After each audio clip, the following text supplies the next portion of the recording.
ये मेरा यूपीएससी का दूसरा अटैम्प्ट था।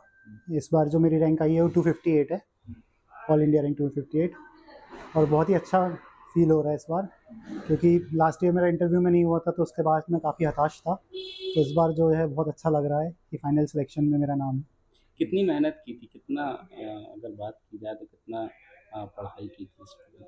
इसमें जो पढ़ाई है वो तो आप गिन ही नहीं सकते, क्योंकि आपको मतलब हमेशा ही लगे रहना पड़ता है। तो कितनी मेहनत तो क्वांटिफाई आप नहीं कर सकते, पर हाँ, हर स्टेज में आपको कंसिस्टेंटली लगे रहना पड़ता है, और घंटे आप नहीं गिन सकते। आप मैटर ये करता है कि आप कितने अच्छे से पढ़ रहे हो और आपकी स्ट्रेटजी सही है कि नहीं। कोचिंग भी आपने सहारा लिया या होम स्टडीज थी सिर्फ? नहीं, मैंने कोचिंग ली थी, और मेरा फिलॉसफी ऑप्शनल है तो मैंने उसके लिए मित्रा आईएएस दिल्ली से कोचिंग ली थी ऑनलाइन, और मैंने जीएस के लिए अनअकैडमी से कोचिंग ली थी। कितना वक्त देते हैं पढ़ाई में, लोग बताएं, क्योंकि घरेलू काम भी होते हैं।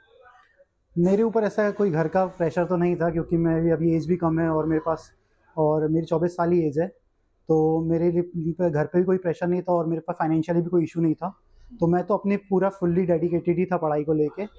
और टाइम को लेके मैं कहूँगा कि जब एग्ज़ाम आवर्स आते थे तब तो कोई लिमिट नहीं थी, 10 घंटे, 12 घंटे, 14 घंटे। जनरली 6 से 8 घंटे तो कंपलसरी आपको पढ़ना ही पड़ता है ओवर द लास्ट 1 डेढ़ साल, तब जाके आप उस लेवल पे पहुँच पाते हो कि आप मेंस क्लियर कर पाओ। परिवार का कितना सपोर्ट? परिवार का हर तरीके से सपोर्ट था, कभी किसी की बात का कोई इशू नहीं आया, और मैंने अपनी पढ़ाई भी दिल्ली से करी है रह के अभी लास्ट 1 डेढ़ साल से, तो सब बहुत अच्छा रहा। मेरे परिवार ने बहुत साथ दिया मेरा हर चीज़ में। परिवार में भी कोई इस बैकग्राउंड से है? नहीं, इस बैकग्राउंड से कोई नहीं है हमारे किस यहाँ। बैकग्राउंड से परिवार? मेरी मम्मी लॉयर हैं, जी। तो उनने काफ़ी सपोर्ट किया। बाकी हमारे यहाँ सब बिज़नेस वाले लोग हैं, कोई ऐसे अभी तक गवर्नमेंट सर्विसेज में कोई नहीं है। आपके पूरा बैकग्राउंड बिजनेस वाला है, तो परिवार ने कहीं बोला नहीं कि बिजनेस की ओर ध्यान दो, नौकरी में क्या रखा है? नहीं, उनका ऐसा कुछ नहीं था, क्योंकि सबको पता है कि यूपीएससी की जो सिविल सर्विसेज एग्जामिनेशन है बहुत ही एस्टीम पोस्ट देती हैं आपको, तो उनका वो हमेशा से मोटिवेशन ही था कि आप जाइए इस लाइन में, तो ऐसा कुछ कभी इशू नहीं आया। इससे पहले कोई सपना वगैरह था कि कहीं जाने का था? सपना तो मैं फिर बचपन का कहूँगा, मेरा क्रिकेटर बनने का सपना था बहुत छोटे में, लेकिन वो बचपन के सपने थे।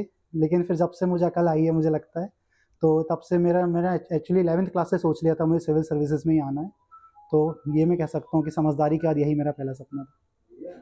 क्या मैसेज आप देना चाहेंगे? जो यंगस्टर हैं, बहुत सारे लोग हैं, लूज़ कर जाते हैं, डाइवर्ट हो जाते हैं। सबसे पहला तो ये कि अगर पढ़ाई कर रहे हो तो प्रॉपरली पढ़ाई करो, मतलब अपने आप को चीट मत करो, क्योंकि अगर आप इस एग्ज़ाम में रह के, मैंने जैसे बहुत बाहर देखता हूँ, लोग डेडिकेटेड नहीं रहते या फिर मतलब कहीं ना कहीं डाइवर्ट हो जाते हैं। तो आप पहले तो बहुत डेडिकेटेड पढ़ाई करिए। दूसरा, आपको स्ट्रेटजी अपनी सही करनी पड़ेगी।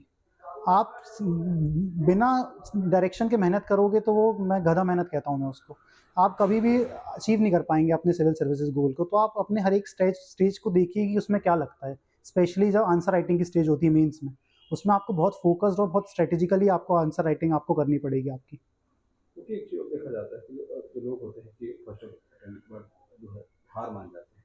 आपने सेकंड किया है, तो क्या कहेंगे उसमें?